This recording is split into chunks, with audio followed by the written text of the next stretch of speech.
Hello everyone, ఈరోజు మనం height weight గురించి డిస్కస్ చేద్దాం. అంటే ఎవరు ఎంత హైట్ కి ఎంత వెయిట్ ఉండాలని చెప్పేసి ఒక్కసారి మీరు ఇక్కడ వచ్చి చూడండి.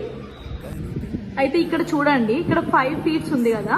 5 ఫీట్స్ అంటే మనకి సెంటీమీటర్స్ లో 152 అనమాట. సో అక్కడ మనకి 152 అంటే -100 చేస్తే లాస్ట్ 2 డిజిట్స్ ఏవైతే ఉన్నాయో అది మన వెయిట్ అనమాట. అంటే లాస్ట్ 2 డిజిట్స్ తీసుకోవచ్చు, లేదంటే -100 చేయొచ్చు.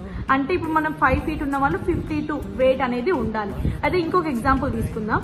ఇక్కడ చూడండి, మనం 170 సెంటీమీటర్స్ తీసుకున్నాం. 170 సెంటీమీటర్స్ అంటే మనకు కౌంట్ చేస్తే 5.7 అనమాట.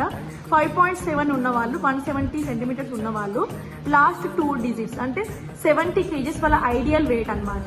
-100 చేసినా అంతే వస్తుంది, లాస్ట్ 2 డిజిట్స్ తీసుకున్నా అంతే ఉంటుంది అనమాట. 70 కేజెస్ వాళ్ళ ఎగ్జాక్ట్ ఐడియల్ వెయిట్ అనమాట. వాళ్ళు ఐడియల్ లో ఉండాలంటే 70 కేజెస్ ఉండాలి. ఎగ్జాంపుల్ 6 ఫీట్స్ తీసుకోండి. 6 ఫీట్స్ ఉన్న వాళ్ళైతే 183 సెంటీమీటర్స్ లాగా అనమాట. 183 సెంటీమీటర్స్. సో 183 సెంటీమీటర్స్ అంటే వాళ్ళు ఎంత ఉండాలి? 6 ఫీట్స్ ఉన్న వాళ్ళంటే last 2 digits 83 centimetres. Last 2 digits అంటే వాళ్ళు 83 కేజెస్ ఉండాలి 6 ఫీట్స్ ఉన్న వాళ్ళు.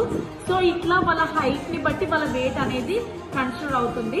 కాబట్టి మీరు ఐడియల్ వెయిట్ లో ఉండాలంటే ఈ విధంగా మనం ఫాలో అవ్వాలి. ఓకే, మీ హైట్ వెయిట్ గురించి ఒక చిన్నగా మీకు ఐడియా వచ్చి ఉంటుంది కదా, ఇన్ఫర్మేషన్. ఓకే, ఈ విధంగా మీరు ఫాలో అయ్యి మీ ఐడియల్ వెయిట్ ని మెయింటైన్ చేసుకోండి. Okay, thank you everyone.